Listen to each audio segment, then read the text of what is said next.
Continuando o nosso estudo, Lei de Execução Penal, do trabalho interno. A gente falou do trabalho geral, agora nós vamos falar especificamente do trabalho interno. O condenado à pena privativa de liberdade está obrigado, na medida de suas aptidões e capacidade. No trabalho interno, o condenado está obrigado ao trabalho. Parágrafo único. Para o preso provisório, o trabalho não é obrigatório. Isso só poderá ser executado no interior do estabelecimento. Você não vai colocar um preso em prisão temporária para trabalhar externamente, né? É ilógico essa questão. E observar que para o preso provisório não é obrigatório.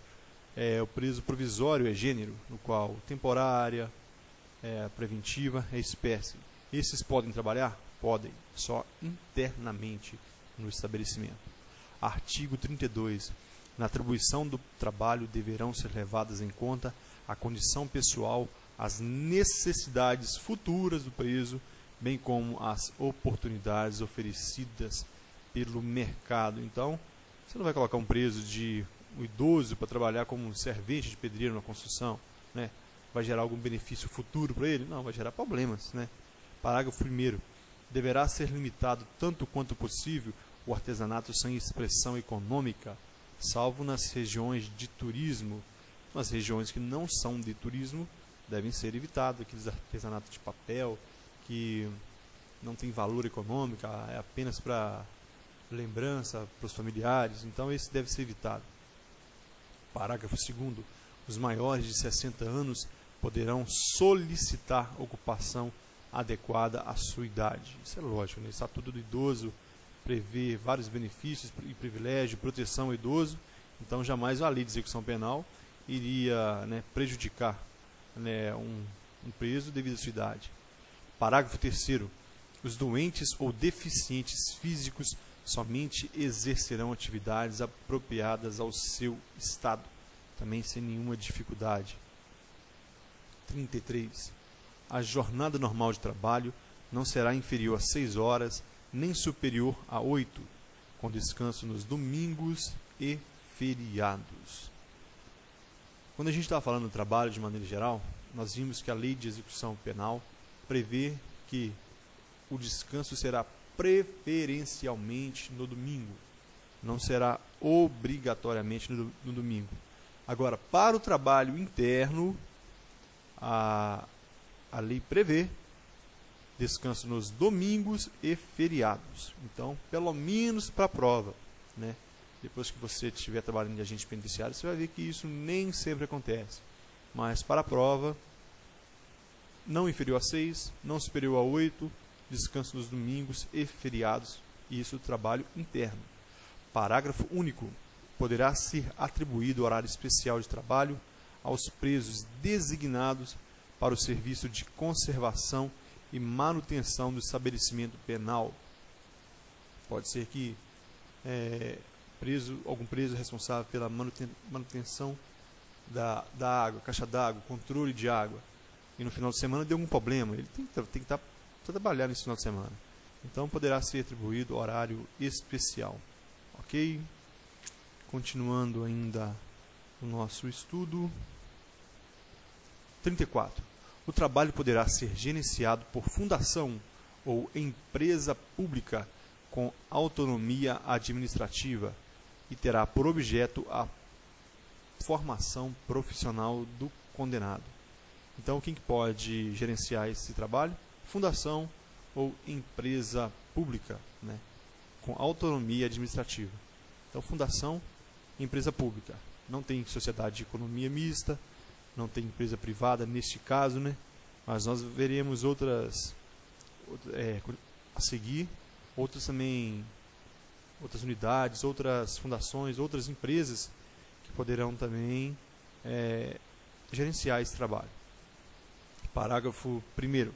Nessa hipótese, incumbirá a entidade gerenciadora promover e supervisionar a produção com critérios e métodos empresariais, encarregar-se de sua comercialização, bem como suportar todas as despesas, inclusive pagamento da remuneração adequada.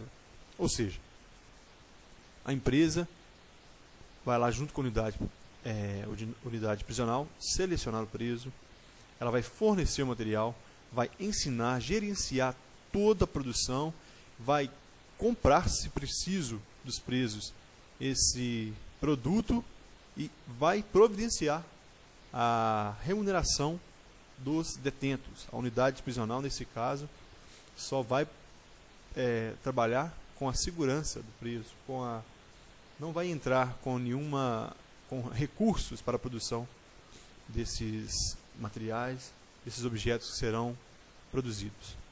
Parágrafo 2º. Os governos federal, estadual e municipal poderão celebrar convênio com iniciativa privada. Lembra que no artigo 34 eu falei que nós veríamos outras, né? Então o governo poderá celebrar convênio com iniciativa privada para implantação de oficinas de trabalho referentes aos setores de apoio dos presídios. Então, convênio, os governos federal, estadual e municipal poderá então fazer convênios com os presídios, com as unidades. Artigo 35. Os órgãos da administração direta ou indireta da União, Estados, Territórios, Distrito Federal e dos municípios adquirirão com dispensa de concorrência pública os bens ou os produtos do trabalho prisional, sempre que não for possível ou recomendável realizar-se a venda a particulares. Pessoal, o preso produziu algum material, algum objeto, algum artesanato que não é recomendável por algum motivo, a lei não especifica quais são esses motivos, é um material que não deve ser comercializado externamente. Então, os órgãos da administração direta, o que é a administração direta? São os estados, né, os órgãos dos estados, da administração dos estados, do governo, dos municípios, né? Administração direta, a gente aprende direito administrativo, a diferença da administração direta com a indireta, né? Então, na administração indireta, nós temos as autarquias, nós temos as fundações, nós temos as empresas públicas e sociedades de economia mista. Então, enquanto administração direta, nós temos o poder executivo, né? Nós temos abaixo todos os órgãos, os ministérios, as secretarias. Então, esses compõem a administração direta. E a respeito de territórios, né, hoje não existe territórios no Brasil, mas já existiu. Roraima já foi um território, Fernando de Noronha já foi um território, e a Constituição prevê que pode haver territórios. Então, se houver, a União, Estados, Territórios, Distrito Federal, os municípios adquirirão com dispensa de concorrência. Concorrência é uma modalidade de licitação, né? Nós temos a licitação, concorrência, nós temos a tomada de preço, nós temos leilão, nós temos pregão, entre outras. Então, com dispensa de licitação, os bens serão adquiridos para administração direta ou indireta. Parágrafo único. Todas as importâncias arrecadadas com as vendas reverterão em favor da fundação ou empresa pública a que alude o artigo anterior ou na sua falta do estabelecimento penal. A administração direta ou indireta adquiriu esse produto, e o que aconteceu? Ela conseguiu um lucro, ela lucrou, conseguiu vender, conseguiu de alguma forma lucrar. Esse lucro será remetido em favor da empresa pública, né, ou do órgão da administração direta que adquiriu esse produto, ou na falta destes, também do estabelecimento penal. Do trabalho externo, artigo 36. O trabalho externo será admissível para os presos em regime fechado, somente em serviço ou em obras públicas realizadas por órgãos da administração direta ou indireta ou entidades privadas, desde que tomadas cautelas contra fuga em favor da disciplina. Como já foi falado, nós já falamos do que é administração direta e administração indireta. A administração direta, nós temos os órgãos do governo, ministérios, secretarias, órgãos diretamente subordinado ao executivo. A administração direta, nós temos aquelas que onde é concedido, né, o direito de a bem do serviço público, né, autarquias, empresas públicas, fundações públicas, sociedade de economia mista. Então, esses órgãos da administração direta ou direta, ou entidades privadas. Desde que, nesse caso, principalmente de entidades privadas, eles tomem cautelas contra a fuga. Pode ser admitido, então, o trabalho do preso na entidade privada? Pode. Desde que essa entidade privada, seja ela qual for, tome cautela contra a fuga e em favor da disciplina. Parágrafo 1º. O limite máximo do número de presos será de 10% do total de empregados na obra. Parágrafo 1º, então, o limite máximo será de 10%. Há uma lei delegada que foi promulgada pelo antigo governador Aécio Neves, que ele fala específica, né, regulamenta melhor essa situação dessa lei, né? Mas só mesmo se tiver no edital. Então, nós vamos ficar com esse 10% aqui, porque se não for pedido essa lei delegada no edital, então será esse 10% mesmo, o total será empregados na obra.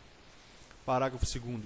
Caberá ao órgão da administração, à entidade ou à empresa empreiteira a remuneração desse trabalho. Então não é o governo, não é o presídio, quem remunera é a entidade ou empresa que adquire o trabalho desse detento. A prestação de trabalho à entidade privada depende do consentimento expresso do preso. Então, o trabalho é obrigatório, mas se há um trabalho externo e esse trabalho, quem está administrando é uma empresa privada, deve então o preso concordar com essa situação. E nós veremos adiante que ele pode até pernoitar nesse local, né?